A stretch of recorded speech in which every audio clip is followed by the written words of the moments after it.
Muy bien, hermanos. Buenos días a todos. Un gozo poder estar nuevamente y encontrarnos en este Día del Señor, ¿no? Siempre, siempre cuando nos podemos encontrar y llega este día, bueno, hay algo distinto, ¿no? Dentro del corazón de los hijos de Dios, y es el hecho de poder estar congregados, de poder estar delante del Señor y también poder ser instruidos por Él, ¿no? Y eso realmente a todo hijo de Dios debe colmarle el corazón, ¿no? De alegría y de gozo. No debe ser un día de tristeza ni de mucho menos que eso, ¿no? Sino que sea un día para recordar realmente la obra de Cristo, su palabra y el hecho de que Él ha querido llegar ya, ¿no? Por su gracia a muchos de nosotros.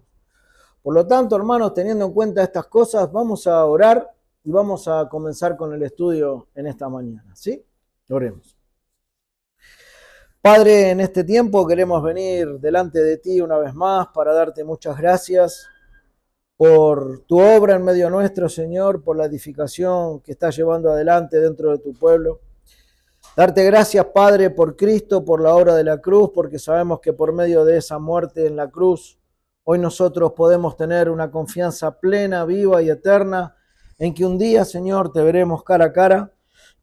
Y pensando y confiando y meditando en estas cosas, Señor, queremos agradecerte por cada una de las almas que hoy ha podido llegarse hasta aquí, Señor. Gracias porque con un corazón sincero, humilde y dispuesto, Señor, pretendemos venir a adorarte y a honrar tu nombre en todas las cosas. Por eso, Padre, queremos rogarte para que en este tiempo puedas estar edificando a tu pueblo, salvando a las almas que están sin Cristo y confrontando, Señor, ¿por qué no?, cada una de nuestras vidas para poder estar cerca de ti y alineados a tu palabra. Te agradecemos, Padre, porque sabemos que la palabra produce ese efecto y confiamos plenamente en tu poder. Te rogamos, Señor, que lo hagas en medio nuestro. En el nombre de Cristo. Amén. Muy bien, hermanos. Ustedes saben que hemos comenzado con la doctrina del arrepentimiento y hace 2 domingos atrás estuvimos en una clase introductoria y la semana pasada pudimos hablar de algunas cosas más sobre el tema del arrepentimiento. Seguramente pienso que estaremos durante 3 o 4 domingos más sobre este tema, pero es un tema muy importante, ¿no? El tema del arrepentimiento. Ahora, si bien decimos que es importante, tengo que decirte que va a ser importante solamente para aquellos que deseen encontrarse con este tipo de arrepentimiento. Va a ser importante para aquellos que quizás vivieron engañados durante mucho tiempo con un falso arrepentimiento y ahora de corazón deciden, desean y quieren verlo como un verdadero arrepentimiento y vivirlo más bien así, ¿no? Vivirlo más bien de esa manera. La pregunta es, ¿Dios está tratando con nuestros pecados? ¿Estamos siendo zarandeados cada vez que llegamos a la iglesia, cada vez que podemos escuchar una predicación en casa, cada vez que se habla de la transgresión a la ley de Dios? ¿Estamos siendo zarandeados? Porque eso es lo que tiene que producir. Lo que tiene que producir es una conmoción interna, ¿no?, dentro del corazón de los hijos de Dios y de aquellos que todavía no son hijos de Dios también, para venir a la salvación. Eso es lo que tendría que suceder. Bueno, yo espero realmente que sea así para todos nosotros. Que cada vez que vemos un pecado y lo podemos identificar, y de eso vamos a hablar en esta mañana, podamos tomar conciencia plena de qué es lo que está pasando y qué es lo que significa estar en esa situación delante del Señor. Espero que sea así para todos, porque a Dios le interesa nuestra alma. Le interesa. ¿Y de qué manera nosotros nos damos cuenta que a Dios le interesa el alma del hombre? Por la obra de la cruz.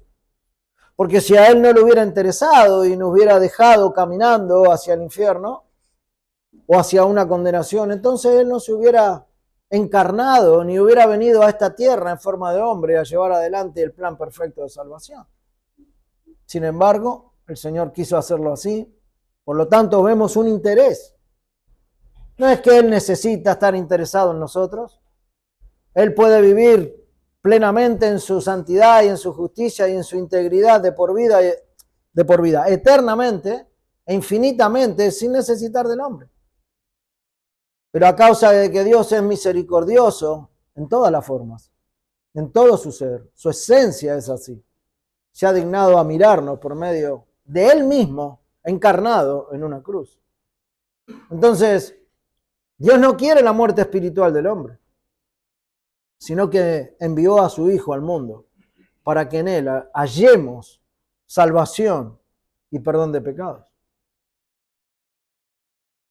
Pero para llegar ahí, necesitamos arrepentirnos.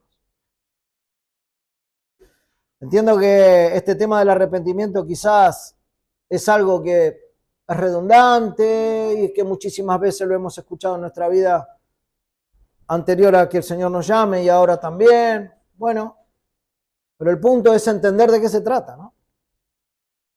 Si en mi vida ha sido algo falso, como hablamos el domingo pasado, o veremos hoy las características de un verdadero arrepentimiento. Así que esto nos lleva a considerar, hermanos, ¿cómo puedo entender el arrepentimiento que proviene de Dios? ¿Cómo lo puedo entender?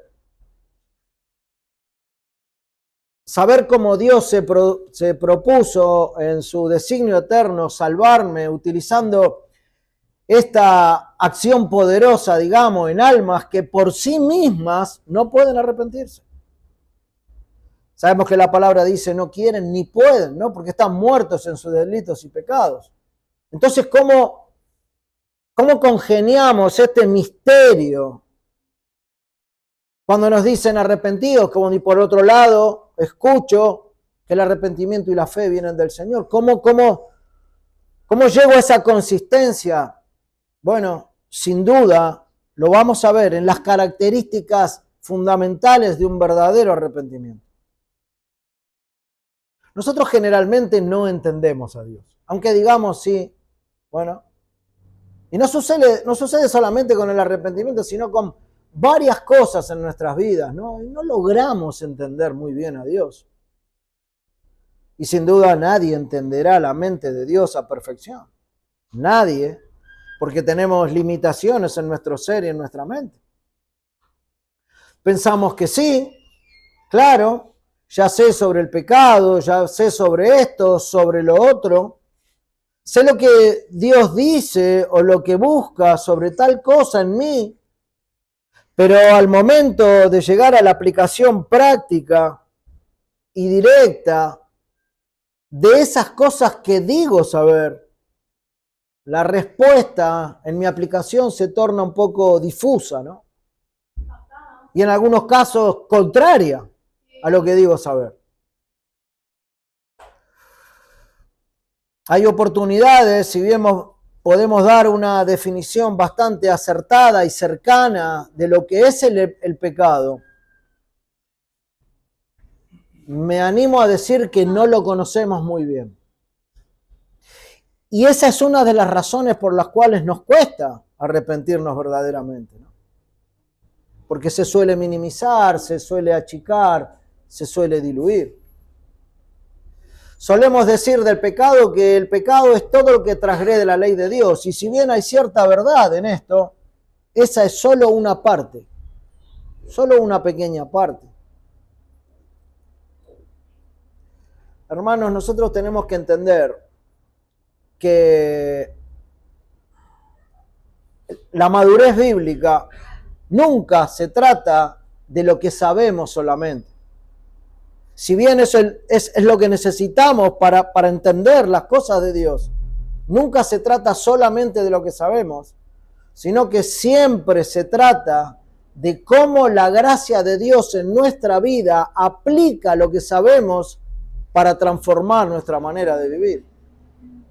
Si estas dos cosas no trabajan de manera conjunta en nuestras vidas, solamente van a ser un conjunto de reglas que se concentran en el baúl de nuestros corazones y que solamente quedan ahí. pero nunca salen de ese baúl para poder aplicarlas verdaderamente. Entonces no es solamente saber qué es el pecado, sino conocer a cabalidad de qué se trata y ver entonces, de acuerdo a eso, si mi arrepentimiento es verdadero. El pecado en primera instancia es un problema moral, ¿no? Es un problema moral que aqueja a toda la humanidad. No es solamente cometer infracción o transgredir un conjunto de reglas, sino de que primero, antes de llegar ahí, yo rompí mi relación con el Señor. Rompí mi relación con el Señor. Y ahora, estando en esta relación rota, es más fácil para mí rebelarme ante toda la ley de Dios. O ante algunas cosas. ¿Por qué? Porque mi comunión está desgastada, está rota. En algún punto de la historia pasada, hasta llegar aquí, hubo un quiebre en mi relación con el Señor. Entonces, cuando uno llega a ese punto, entendemos que hubo un proceso de caída. No es solamente que venía caminando en una comunión plena con el Señor, absoluta, realmente personal y viviendo en Él, teniendo comunión, leyendo su palabra, conociendo al Señor y de un momento para el otro, ¡pum!, caí en el desastre total. No es generalmente así como sucede. Salvo algún pecado puntual en algún momento, algo que haya venido. Pero generalmente todo esto es un proceso de caída, ¿no? En donde cuando llegamos a ese punto hay que trabajar más para salir de ahí. Ya no me será tan sencillo, ¿no? Descartar ciertos vicios, ciertas costumbres, ciertos hábitos pecaminosos estamos hablando, no de los buenos, sino de los pecaminosos. Porque esto ya se transformó en una práctica de vida, ¿no? En una forma de vida. Que si bien supe siempre, mientras que anduve así, no concordaba con Dios, realmente nunca lo viví con esa conciencia plena. Por lo tanto, minimicé la situación pecaminosa en mí.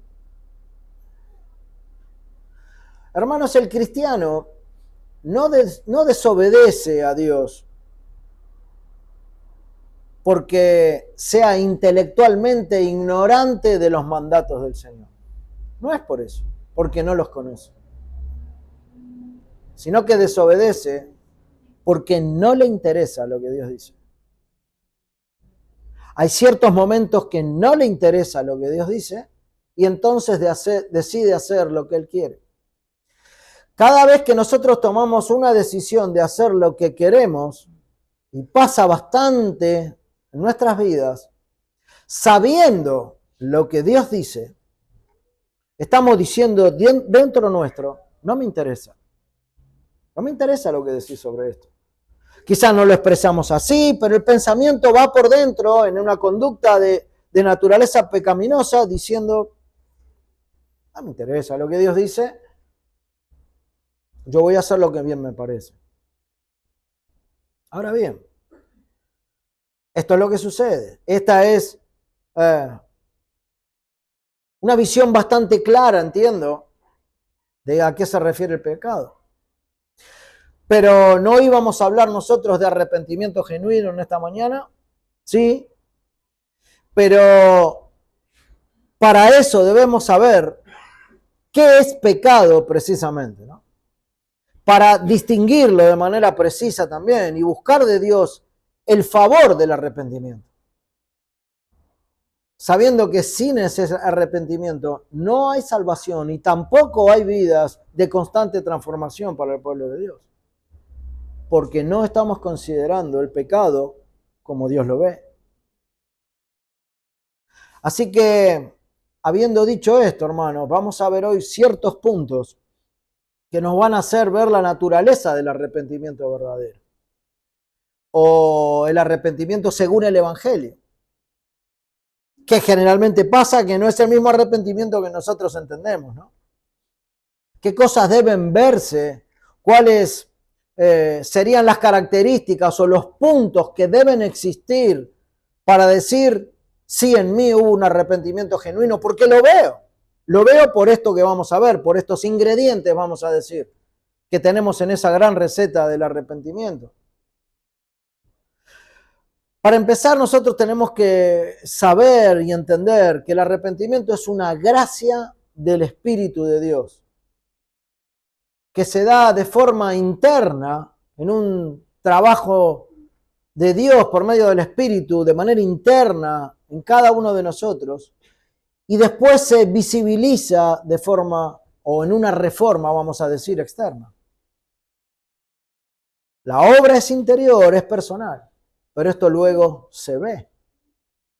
Me gustaría que vayamos ahí al párrafo 15 en nuestra confesión. Ahí en los himnarios lo vamos a ver al final de los himnos. Cuando llegamos al párrafo 3 del capítulo 15, nos muestra un poco de qué se trata el arrepentimiento que es para salvación, ¿no? Ese arrepentimiento del cual decíamos que produce una tristeza que no es como la del mundo, sino una tristeza que es para arrepentimiento, del cual no hay que arrepentirse. Y los hermanos en este documento, en el capítulo 15, en el párrafo 3, lo dicen de esta manera. Dice, este arrepentimiento para salvación es una gracia evangélica por la cual una persona a quien el Espíritu hace consciente de las múltiples maldades de su pecado, ¿mediante qué? Mediante la fe en Cristo se humilla. Esto es lo que provoca, ¿no? Entiende sus maldades, entiende de qué se trata el pecado, comprende realmente cuán abominable es para el Señor el pecado, y entonces, mediante la fe en Cristo, se humilla por Él, con una tristeza que es según Dios. Lo que leíamos la semana pasada, ¿no? 1 Corintios 7:10. La tristeza que no es según el mundo, sino la que produce salvación, ¿no? La tristeza que viene de parte de Dios. Entonces, ¿qué pasa? Dice, lo abomina y se aborrece a sí mismo, ora pidiendo el perdón y las fuerzas que proceden, de la gracia, por eso es una gracia de Dios, con el propósito y empeño, mediante la provisión del Espíritu, de andar delante de Dios para agradarle en todo. Esto es lo que pasa. Ahí los hermanos se preocuparon en explicar que esto es una gracia que proviene de Dios, que produce por medio de la fe en Cristo humillación con una tristeza que lleva a la salvación. Y entonces la persona ora, pide perdón, fuerzas, porque está muerto, delitos y pecados, pero el Señor lo levanta, lo restaura, lo convierte. Y entonces ahora anda delante de Dios pretendiendo agradarle en todas las cosas. Entonces nosotros tenemos que saber, hermanos, que esto es una gracia del Espíritu de Dios que de forma interna trabaja en el corazón. Y este arrepentimiento, y ahora vamos a ver 2 de las 6 características o de los 6 ingredientes que podemos ver en un arrepentimiento real. Y cada uno de nosotros debemos examinarnos a la luz de estas cosas para hacer una examinación precisa y clara de si nuestro arrepentimiento es real o no. Como les decía, este arrepentimiento real consta de 6 cosas. Que si alguno no encuentra alguna de estas cosas, pierde su virtud. Es como esa receta, ¿no? En la cual las mujeres preparan una torta, un bizcochuelo, lo que sea, y le falta colocar algún ingrediente, no sale como se lo esperan. No es como lo esperan. ¿Lo pueden comer igual? Sí, sin duda, pero no es lo que esperan. Bueno, si hay alguno de los puntos que vamos a nombrar, que no los vamos a poder tratar todos, solamente vamos a tratar 2 en esta mañana, pero si alguno de estos puntos que voy a nombrar ahora no están dentro de tu arrepentimiento, entonces puede ser que no sea un un arrepentimiento verdadero. Primer punto, el hombre debe percibir el pecado. Debe percibir el pecado. Lo debe ver claramente. Segundo punto, el hombre debe angustiarse por su pecado. Debe haber una angustia. Estamos hablando de lo que es el arrepentimiento real. En tercer lugar, el hombre debe confesar su pecado. En cuarto lugar, el hombre debe tener vergüenza del pecado. Debe avergonzarse por la práctica o por el pecado que está llevando adelante. En quinto lugar, el hombre debe odiar el pecado. Y en sexto lugar, el hombre debe abandonar el pecado. Esta lista, estos ingredientes, los presentamos en esta mañana y cada uno de estos los vamos a ir viendo de manera personal, pero ya podemos tener un pantallazo y decir, ¿me sucede esto? ¿Hay de esto en mí? ¿Está todo esto en mí? Lo veo con claridad, me angustio por él, lo confieso, tengo vergüenza de ese pecado, lo odio, lo abandono, ¿o hay algo de todo esto que está faltando? Bueno, quiera Dios en estos tiempos ir tratando cada uno de estos puntos en estas lecciones que tenemos por delante para analizar de manera personal, ¿no? ¿Qué vemos en nuestro interior acerca de esto? Este es el puntapié inicial a entender todo el Evangelio. Y hoy vamos a ver los primeros dos puntos y dijimos que el primero de todo era percepción del pecado. El hombre tiene que percibir, tiene que ver su pecado. Este ingrediente es necesario y es fundamental para desarrollar todos los demás. Si yo no veo mi pecado, no puedo odiar lo que no veo, no puedo angustiarme por lo que no conozco, o sea, no hay forma, ¿no? Me gustaría que me acompañen a Hechos capítulo 26.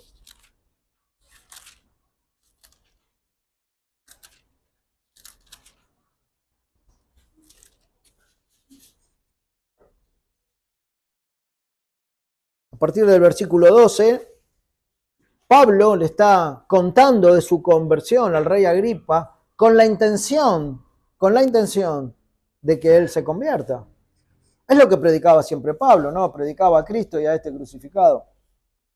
Pero cuando vamos al versículo 14, en esta historia, en esta parte de la historia de la vida de Pablo, dice, y habiendo caído todos nosotros en tierra, oí una voz que me hablaba y decía en lengua hebrea, Saulo, Saulo, ¿por qué me persigues? Dura cosa te es dar coces contra el aguijón.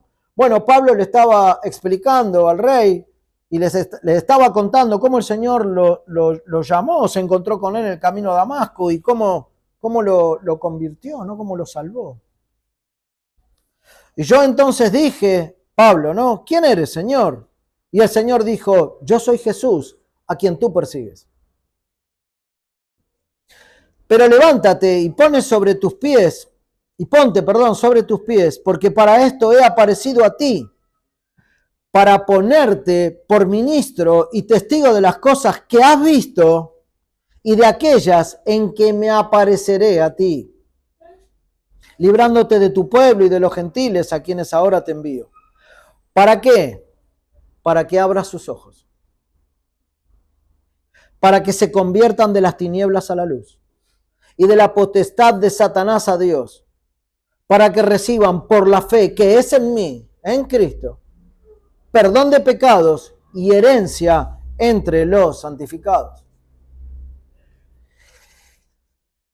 Pablo le está relatando su conversión al rey Agripa. Nosotros vemos que la primera parte, vamos a decir, de la medicina de Cristo a un pecador, se trata de como ese colirio, ¿no? Que debe recibir con claridad en su vista. No estamos hablando tanto del ojo en sí, sino de la vista espiritual, ¿no? El colirio tiene la capacidad de recomponer la vista, de nutrir el ojo en varios aspectos, ¿no? Y es una de las formas bíblicas de hacer ver que eso es lo que necesitamos de parte de Dios, como lo primero que tenemos que ver para entender que somos pecadores. Necesitamos de ese nutriente para saber qué es lo que pasa. Y esto es lo que pretendía Pablo, ¿no? Al hablar con Agripa. Pero también es lo que Cristo había hecho en Pablo mismo.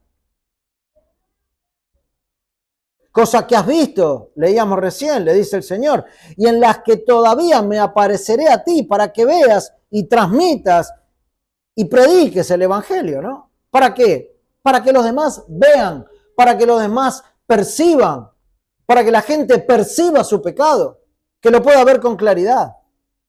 Y entonces vengan a Cristo.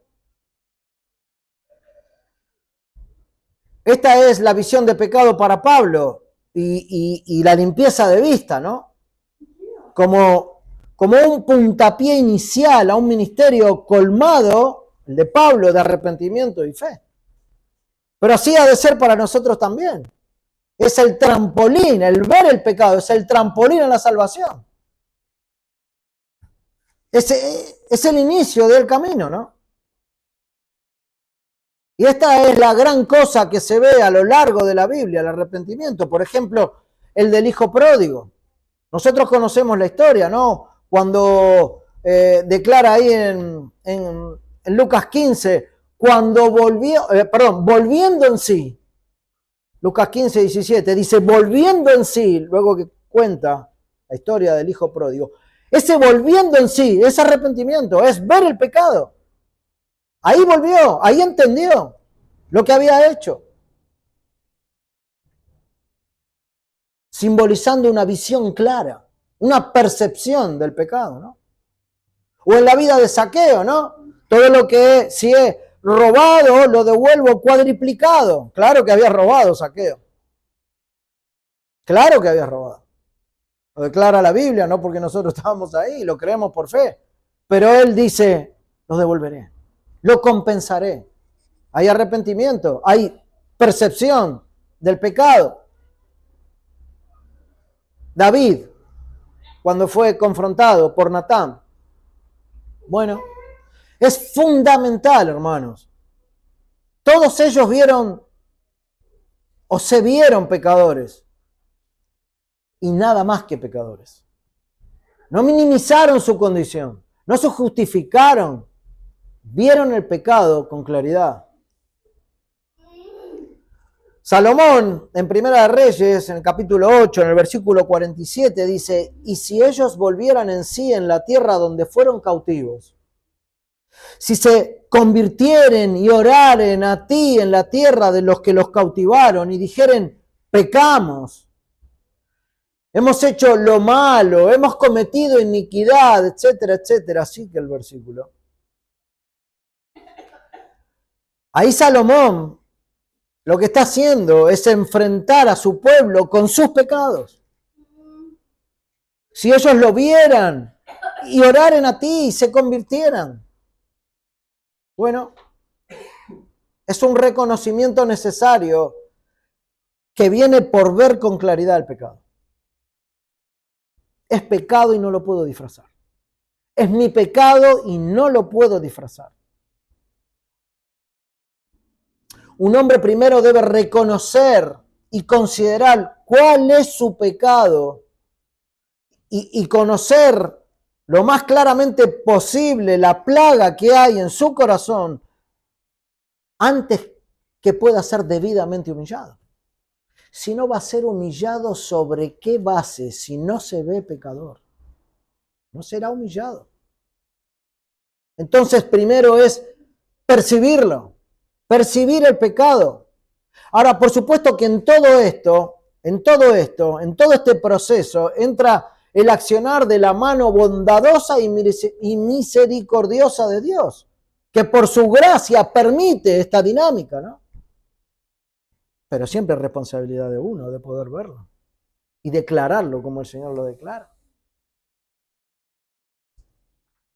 Nosotros sabemos, hermanos, que con el relato de la creación, lo primero que el Señor creó, ¿qué fue? ¿Recuerda? ¿Qué fue? Pero ¿cómo estaba la cosa? ¿Y qué había? ¿Había luz? ¿Qué había? ¿Y después qué hizo? De esa manera también primero le da al pecador la luz para ver. Tiene que haber una percepción. Estoy mal, estoy en tinieblas, estoy en pecado, sea cual fuera, cada uno sabe. Señor, dame luz. Nosotros generalmente somos bastante aptos para ver las fallas de otros, de los demás, generalmente. Y a veces estamos pensando más en las fallas de los demás que en las propias nuestras, en los pecados de los demás que en los propios, ¿no? No podemos ver el evidente pecado que hay en nuestras vidas. Bueno, sabemos, y no es nada nuevo decir que el pecador tiene un cuerpo y un alma, ¿no? Que viven juntos, caminan juntos, conviven, pero muchas veces no coinciden entre sí. Así que percibir el pecado es una condición sin la cual no hay arrepentimiento. ¿Y por qué pasa esto? Porque el mundo está cubierto de ignorancia y de mucho amor propio, ¿no? Por eso no podemos ver las almas deformadas que tenemos. Porque nos amamos tanto que no logramos, ¿cómo decir?, acompañar el criterio de Dios de acuerdo a lo que el pecado es. No hay forma. Generalmente se minimiza dentro nuestro. Pero una vez que esto sucede, que podemos percibir, esto nos produce un agradecimiento eterno al Señor, que Él haya querido y ayudarnos a poder ver. Pero detrás automáticamente de este percibir el pecado viene el segundo ingrediente, que es el que vamos a ver hoy, que es la angustia por el pecado. Entonces, primero lo percibo y después viene la angustia, o ha de venir la angustia. Algunos, la angustia por el pecado, lo llaman contrición del corazón. Ambrosio llamaba a la angustia amargar el alma. Así le decía a este hombre. Debo amargar mi alma, ¿no? Como si el alma estuviera crucificada, digamos. Por lo tanto, quien afirme estar arrepentido verdaderamente, pero sin angustiarse o sin haberse angustiado por los pecados, tiene que dudar de su arrepentimiento. Lo voy a volver a repetir. El que pueda afirmar que está arrepentido verdaderamente, pero nunca se angustió o se angustia por sus pecados, tiene que dudar de ese arrepentimiento y reverlo y volver a Cristo. Y esto es porque vamos a decir, pecador, un penitente verdadero, se esfuerza por obrar en su corazón un estado de angustia. O es naturalmente lo que le va a suceder porque entiende que está pisando la sangre de aquel que lo salvó o de aquel que lo busca para salvación.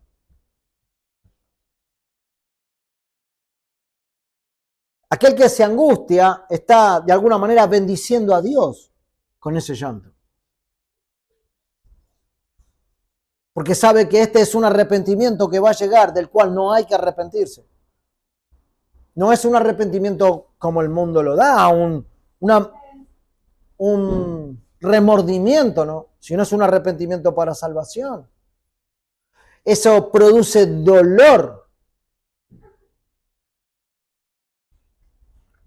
Pero es un dolor que el lloro se termina transformando en gozo. Ahora, esta angustia por el pecado no es superficial, no puede ser superficial, sino que es una agonía profunda, ¿no? que inunda toda el alma de ese hombre. ¿Por qué? Porque puede ver su iniquidad frente a Dios y frente a los hombres. Entonces eso es algo fuerte para él. Lo angustia realmente. En la Biblia hay muchas expresiones que muestran este tipo de angustia, ¿no? Y las ilustra, por ejemplo, de esta manera. En algunos pasajes dice herir el muslo, o golpearse el pecho, o vestir cilicio, o arrancarse el cabello. Pero todas estas ilustraciones, o metáforas, o como le querramos llamar, o formas de decirlo, lo que hace es mostrar signos externos de una angustia interna. Pero puede pasar que yo haga todas estas cosas externas, pero no tenga una angustia interna por mi pecado. Entonces es hipocresía. Entonces, hermanos, cuando nosotros meditamos en este tipo de arrepentimiento, hay diferencia de lo que veíamos la semana anterior con respecto a la falsedad del arrepentimiento. Cuando veíamos la semana anterior,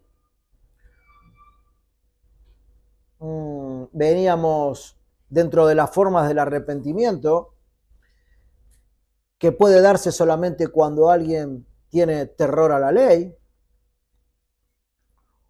o cuando uno resuelve estar solamente en contra del pecado, pero sin tener mucho más entendimiento que eso. O el arrepentimiento, muchas veces decíamos que es dejar formas pecaminosas y dejo algunas, pero me adapto a otras, en fin. Varias cosas, ¿no? Ahora estamos viendo que esto es distinto. Yo espero que podamos verlo claramente. Esto ya trae otras cosas, esto trae otros ingredientes, ¿no? No es solamente eso, porque si es eso solo, es mentira. Debemos meditar en el tipo de arrepentimiento, ¿no?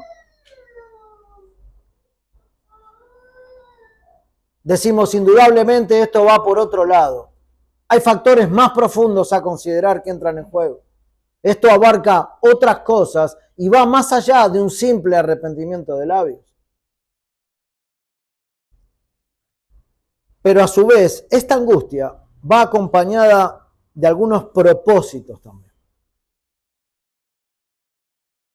De algunos propósitos. Esta angustia, debe ser para hacer a Cristo grande en nuestra vida. Es para hacer a Cristo precioso, ¿no? Porque hasta que el corazón no esté lleno de dolor del pecado o por el pecado, no será apto para Cristo. Si no hay una contrición profunda y una angustia profunda de pecado, el Señor no llega. Porque no se ha entendido. Dios quiere derramar misericordia, pero solamente va a llegarse a los corazones quebrantados de verdad. No a los corazones hipócritas, no a los corazones superficiales, sino al profundo quebrantamiento. El que confiesa su pecado y se aparta. Y le angustia, ¿no? Y se angustia por eso. Alcanza misericordia. Este tipo de angustia es para expulsar el pecado. Si yo me angustio, y me angustio de verdad, la idea es no volver a pasar por esa angustia. Entonces me va a servir para expulsar mis pecados, para quitar esos vicios, para quitar esos malos hábitos, para quitar esa transgresión de mente y corazón. Esta angustia debe dar paso a un consuelo sólido, digamos, ¿no? Del corazón. Los que sembraron con lágrima, con regocijo, segarán, dice el Salmo 126. Entonces es necesario que este tiempo de angustia y lloro genuino esté y exista para luego dar lugar al alivio del alma. No puede ser un lloro superficial. Un lloro superficial y obsoleto, digamos, no va a producir eso.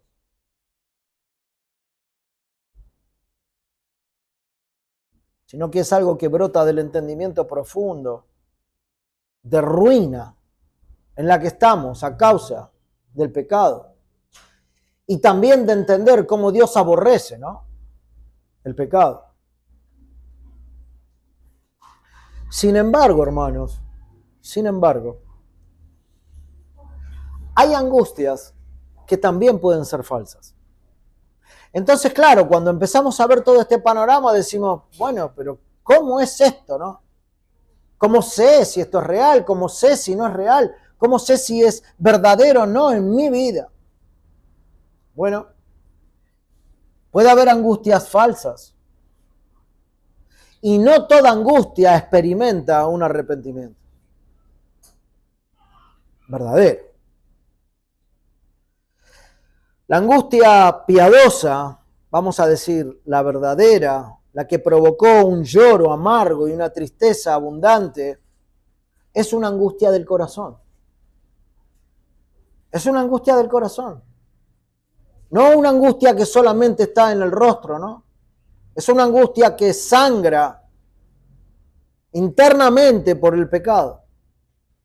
Es una angustia que duele y se duele por el pecado. Es una angustia que arde, que aprieta fuerte, ¿no? Y que casi no se soporta. Y que a veces hace entrar en una desesperación tal, y Dios quiera que sea así, para que nos lleve rendidos al Señor. Y yo me pregunto, hermanos, si esto es lo que pasa con cada uno de nosotros cuando vemos el pecado. Cuando el pecado sale a flote. Me pregunto si este diagnóstico es exactamente así en nosotros. Si lo vemos así. Si es así en tu vida y si es así en la mía también. Y si me permitís que responda, me animo a decir que no. Y Dios quiera que esté terriblemente equivocado en lo que estoy diciendo, ¿no? Pero me temo que no.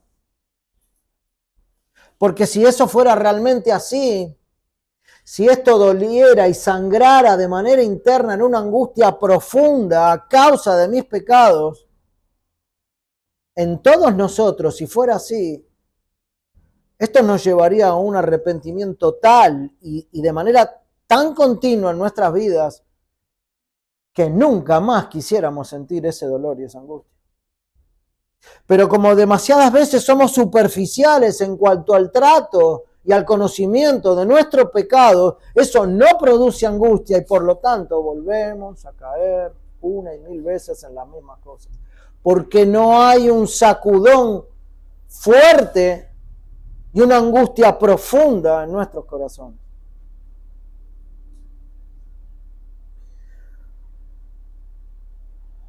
Si fuera así, no buscaríamos ni un ápice, ¿no?, ni lo mínimo, por todos los medios de pecado en nuestras almas. Pero a pesar de esto, y muy lejos de esto, dejamos que el pecado nos cautive, muchas veces. Cuando hay reiteración de pecados, cuando hay prácticas de vida pecaminosas y patrones pecaminosos de conducta casi permanente en el pecado, yo me pregunto, ¿será que me está doliendo mi pecado? ¿Será que la angustia que necesito tener está expulsando mis pecados? ¿Será real esto en mí? Me parece que no. Un hombre impío puede angustiarse por los pecados escandalosos, pero un verdadero hijo de Dios se angustia por los pecados del corazón. Hay muchos que se escandalizan por algunos pecados. Pero el Hijo de Dios es muy consciente de cada uno de ellos, de todo lo que pasa dentro de su corazón. El verdadero angustiado y afligido se lamenta todo el tiempo por las agitaciones de orgullo que tiene. Por ese orgullo que trata de salir y de buscar lugar permanentemente en nuestras vidas, ¿no? Y también se lamenta por las agitaciones de su propia concupiscencia, de sus propias pasiones, de sus propios desenfrenos. Por eso el arrepentimiento en el Hijo de Dios ha de ser continuo, porque estos ataques son permanentes. Ahora, quisiera poder hacer ver que la angustia también es sincera, debe ser sincera. Es una angustia que nace más por la ofensa que por el castigo que pueda venir de parte de Dios, que por la disciplina. Angustia sincera te hace pensar, estoy ofendiendo al Señor. No que te lleva a pensar, el Señor me va a castigar. No que te estás ofendiendo, estamos ofendiendo al Señor. ¿Qué debería pensar un hijo de Dios cuando peca? Bueno, estoy transgrediendo la ley de Dios. El amor que Dios me tiene ha sido abusado por mi transgresión. La misericordia de Dios ha sido pateada por mí, por mi transgresión y por mi pecado. Tiene que pensar, Cristo ha sido pisoteado, su sangre ha sido derramada en vano en cuanto a este pecado que estoy cometiendo. O sea, que un hombre puede lamentarse, sí, pero no estar arrepentido. Esto es parecido al ladrón, ¿no? Que es capturado ahí infraganti. ¿Y por qué se lamenta? ¿Por su pecado? No, se lamenta por las consecuencias que va a tener que afrontar. Esa es un poco la idea, ¿no? Entonces, ahí vemos de qué clase de arrepentimiento estoy embestido, ¿no? ¿Qué clase de arrepentimiento tengo? ¿Aquel que se duele por ofender a Dios? ¿O aquel que se duele porque voy a sufrir consecuencias de esto? Y nosotros a veces creemos que algunos pecados no serán tenidos en cuenta. O sea, ni llegamos a la examinación de que si estoy ofendiendo a Dios o si es a causa de las consecuencias, sino que a veces ni llegamos a eso y minimizamos nuestros pecados. Y esto no es tan pecado como Dios lo ve, ¿no? Esto no puede ser tenido en cuenta por Dios. Él no lo ve. No hay problema con esto, es mínimo. No hace nada, no perjudicó a nadie. Los hipócritas solamente se afligen por la amarga consecuencia del pecado. Los ojos de los hipócritas solamente se angustian cuando llegan a la presencia del juicio de Dios. Pero antes nunca lo vieron, porque su arrepentimiento fue mentiroso, fue falso. Pero al estar cerca de la muerte y saber que se van a presentar un día dentro de poco o mucho tiempo frente a la presencia de Dios, ahí se empiezan a afligir, ¿no? ¿Qué necesidad de llegar hasta ahí? Cuando puede haber un arrepentimiento real. Un autor que siempre nombro, un puritano, Thomas Watson, dice así: la angustia divina se muestra sincera cuando un cristiano sabe que está fuera del disparo del infierno y nunca será condenado. Lo sabe y está seguro con eso, pero se aflige por pecar contra esa gracia gratuita que lo ha perdonado. Esto es hermoso.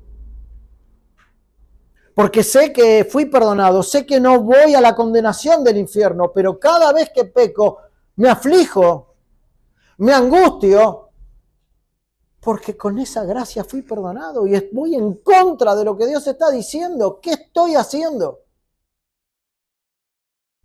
Logramos ver la diferencia de un falso arrepentimiento a un verdadero. ¿Cuál es la motivación del corazón? ¿Qué es lo que debemos pensar? ¿Qué es lo que debe venir a nuestras mentes? Y si esto es así, Dios quiera que sea así en todos nosotros, es una angustia real, pero que está basada en la fe. Se entremezcla con la fe. Pedro, al negar a Cristo, lloró amargamente. ¿Y por qué lloró amargamente? Porque la culpa lo alcanzó. Pero su lloro surgió de la fe que él tenía en Cristo. Si él no hubiera tenido fe en Cristo, en su palabra, en su salvación, entonces, ¿qué tipo de lloro sería ese, no? Había un lloro de angustia por haber negado al Señor. Hermanos, el pecado lamentablemente es común a todos nosotros y vamos a lidiar con esto toda la vida, pero la fe, voy a poner una ilustración, en la construcción a veces se hacen trabajos en altura y hay que llevar los materiales hacia arriba, ¿no?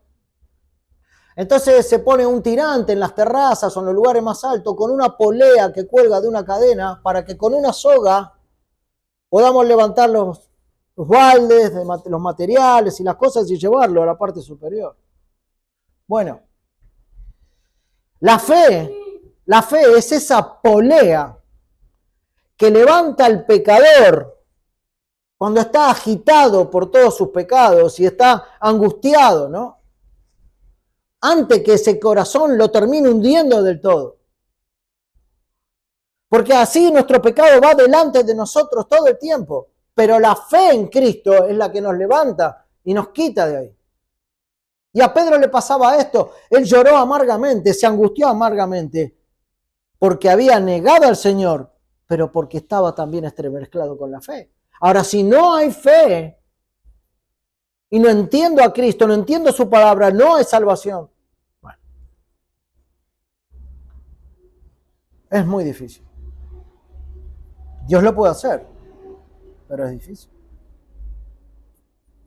Así como a veces necesitamos o muchas veces sentimos, ese aguijón en la carne, así debemos ir, vez tras vez a Cristo. Mirar esa serpiente de bronce que se levantaba en el desierto, ¿no? En la cual los que miraban iban a vivir. Nosotros podemos ser levantados por la confianza de la misericordia de Dios, acudiendo a Él todo el tiempo. O sea que no es necesario quedar tanto tiempo tirado en el pecado cuando la fe que hay en Cristo, que levanta y cambia, existe y es real.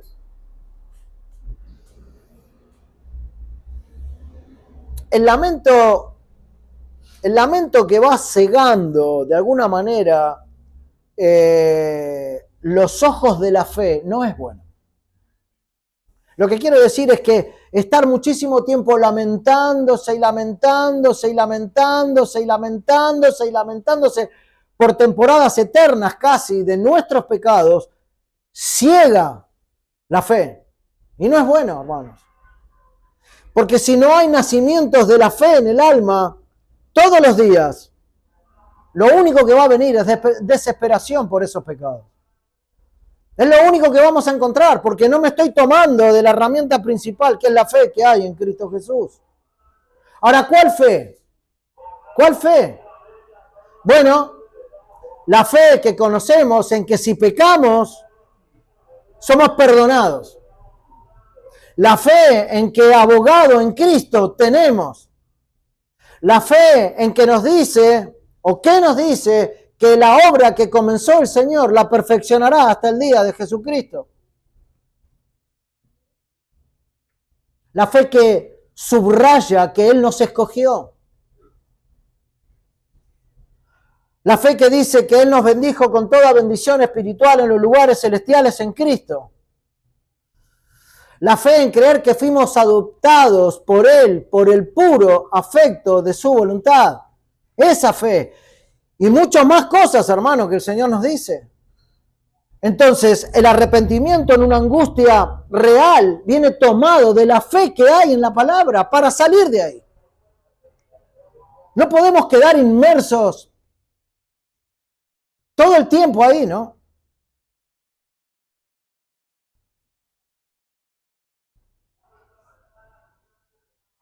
hay misericordia de Cristo para sostenernos.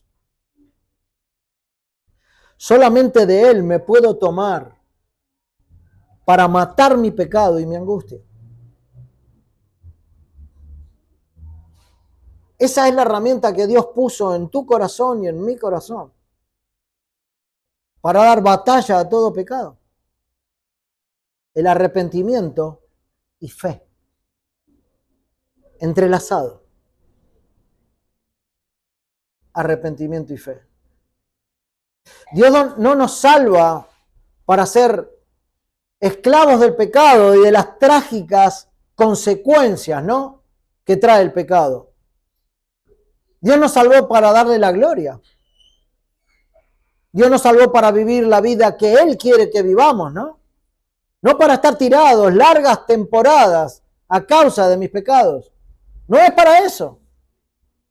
No es para eso. Así que levántate, hermano, si estás así. Levántate. Deja ya de compadecerte y busca en Él el contentamiento que hay en Cristo. Porque Él te salvó. Si es que te salvó. Y si no sabes si te salvó, o si es verdadero o falso, mira todas estas cosas. Examina tu corazón, a ver si estos ingredientes son reales en tu vida o son más parecidos a lo que vimos la semana anterior. Ayer leíamos en casa Hebreos 12:12, ¿no? Levantad las manos caídas y las rodillas paralizadas y haced sendas derechas para vuestros pies, para que lo cojo no se salga del camino, sino que sea sanado. El Señor quiere sanar. El Señor ha quitado tu pecado, lo ha tirado al fondo del mar desde la salvación misma. Y hoy quiere seguir haciendo lo mismo. Así que arriba, hermano, hay victoria en Cristo. Tomado de Cristo, para salir de ese letargo espiritual, ¿no? De pecado y de culpa quizás, para vivir en las aguas frescas del Evangelio, para vivir en esos pastos, delicados pastos a los cuales el Señor nos quiere llevar. No dejes que el enemigo siga clavando esos dardos de mentira en tu corazón y opresión en tu vida. No lo dejes, no lo permitas. No es necesario vivir así. No es necesario. Pero tengo que decir que la angustia también es una angustia grande. Es sincera y es grande. La angustia piadosa es una gran angustia. Y esto es interesante, ¿no? Porque nos lleva a pensar si los grados de angustia son iguales en todos. Y la respuesta es no. La angustia se produce en mayor o en menor medida, ¿no? De acuerdo a cada persona. Por ejemplo, en el nuevo nacimiento, todos tienen dolores distintos. Estoy hablando en el nacimiento, en la conversión, ¿no? Todos sentimos cosas diferentes. Dolores distintos, pero algunos tienen dolores más fuertes que otros, algunos son de una disposición más fuerte y quizás no se abaten fácilmente, ¿no? Por lo que escuchan. Pero estos deberían tener mayor humillación, ¿no? A causa de su carácter o de su forma de ser. Algunos han sido durante su vida de pecado más ofensores que otros, ¿no? A la ley de Dios. Y su angustia es proporcional a su pecado. Aquel a quien mucho se le ha perdonado, mucho ama, porque entiende realmente de qué se trató ese perdón, ¿no? Algunos están diseñados quizás para un servicio superior, para ser instrumentos para Dios. Y estos deben tener una humillación más poderosa, más profunda todavía. Aquellos que Dios pretende o busca que sean pilares en la iglesia, también son aquellos que tienen que ser más tallados, ¿no? Quizás por el arrepentimiento y la fe. Bueno, Pablo, por ejemplo, él tenía un corazón más profundamente marcado por el arrepentimiento. Pero en todos los casos, en mayor o en menor medida de angustia, la constante es un arrepentimiento que tiene que ser real y basado en lo que cada uno ha creído por fe en Cristo. Ese es el camino. Si no es ese el camino, entonces es falso. Para ir terminando, a esta altura uno puede preguntarse, ¿cuán grande entonces tiene que ser la angustia por el pecado en todos nosotros? Y yo diría que debiera ser tan grande como cualquier pérdida terrenal en esta tierra, o más aún. La angustia por el pecado debiera ser más grande que cualquier angustia por alguna cosa terrenal. Y no estoy hablando solamente de las cosas materiales. Hay algo que me llamó mucho la atención, pero analizándolo profundamente y tratándolo de ver con los ojos de Dios, me pareció muy real. Y lo entiendo desde algún punto, aunque sé que no sé si lo vivimos así. Pero esto va más allá de las cosas del mundo, de la angustia, de las pérdidas materiales del mundo. Si dijera que debemos afligirnos más por ofender a Dios que por la muerte de algún familiar cercano, ¿qué diríamos? ¿Qué dirías? ¿Qué diría yo? Es fuerte, ¿no? Es fuerte de asimilar. No sé si estamos dispuestos, no sé si nuestro corazón está tan dispuesto a entenderlo así. El de todos, ¿eh?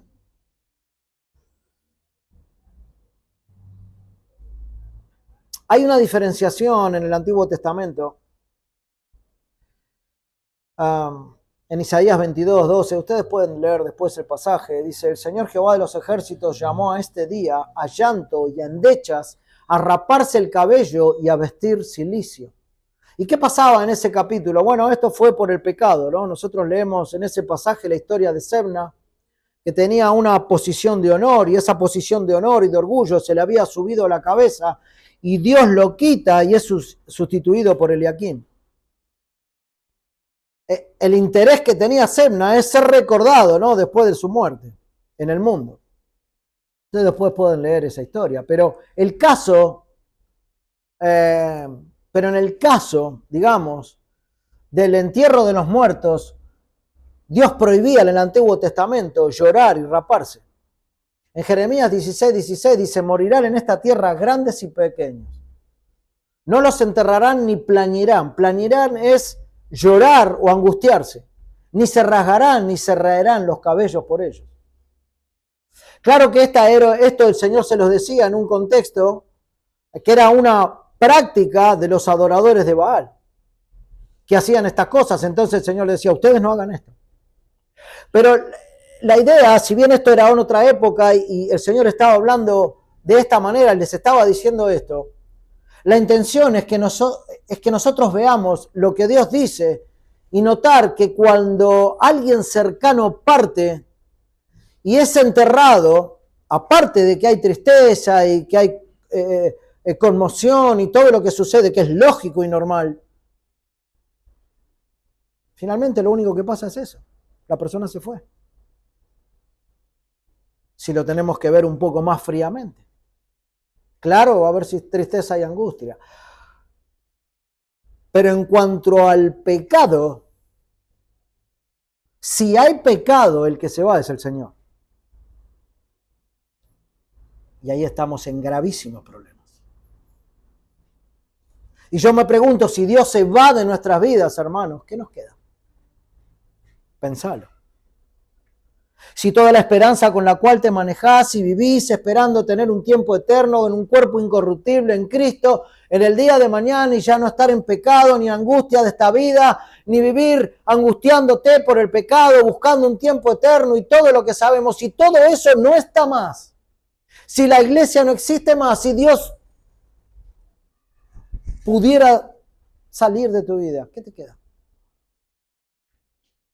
Entonces cuando lo pensamos así decimos, la angustia por el pecado debe sobrepasar la angustia de la pérdida de un familiar o de un conocido. Es muy difícil lo que estoy diciendo, lo sé totalmente. Pero miren hasta dónde Dios lleva estas cosas, ¿no?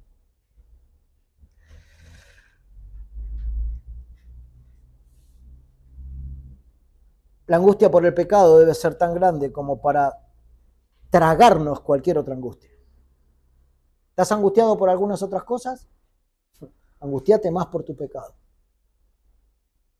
Nuestra angustia debe ser tal que nos haga estar dispuestos a dejar de lado esos pecados que trajeron el mayor deleite a nuestras vidas.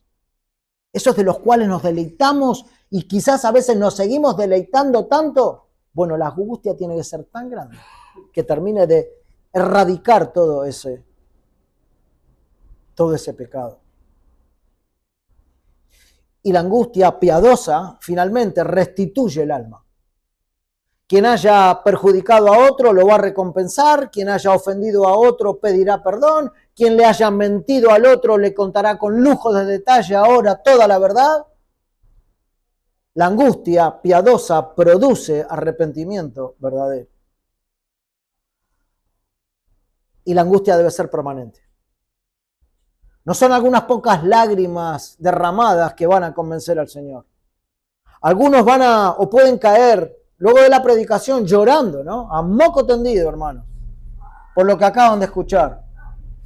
Pero pronto puede desaparecer eso de las personas. Entonces no era real. La angustia verdadera debe ser habitual, debe ser cada día, diaria, ¿no? La enfermedad del pecado es algo tóxico y crónico en nosotros. No se va a convivir con nosotros siempre hasta que Dios nos llame a su presencia. Esto es lo que vamos a vivir de acá en adelante. Y tenés que combatirla, hermano, como a cualquier enfermedad crónica, ¿no? A la cual le das pelea con algún remedio, con algún tratamiento, con alguna hierba, con algún paliativo, porque está ahí y no se va a ir. Bueno, el pecado va a venir todo el tiempo y tu remedio es una angustia profunda que debe ser habitual. ¿Angustiarme de qué? Del pecado. El día que te acostumbres a vivir con tus pecados y no hagas nada por derrotarlos, empezá a mirar hacia atrás para ver en qué momento te desviaste del camino. Para ver en qué momento te desviaste del sendero que Dios quiso poner en tu vida. Y orá a Dios para que no sea demasiado tarde. Debemos estar medicándonos permanentemente con el arrepentimiento por medio de una angustia piadosa. Hermano, considera esto. Solemos llorar más por las pérdidas de los bienes de esta tierra, pero por el pecado podemos perder el favor de Dios. Y no estoy hablando de falta de salvación. Estoy hablando de entristecer el Espíritu de Dios.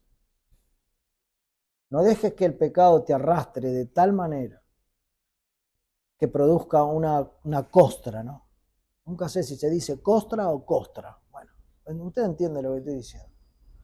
Si no, arrepentite y volver a Cristo rápidamente.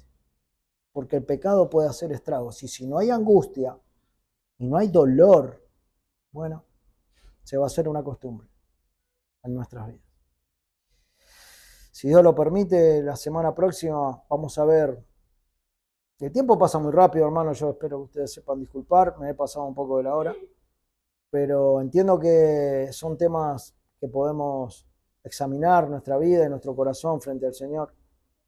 Y seguiremos, si Dios lo permite, con los otros 4 puntos. No creo que lo podamos tocar en un domingo, pero bueno, de a poco iremos avanzando.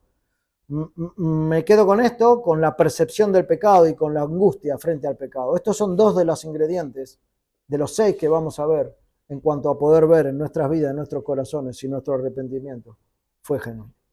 Oremos y tenemos un tiempo para descansar. Padre, te queremos dar gracias en esta mañana, Señor, porque cuando nos ponemos delante de tu palabra, Señor,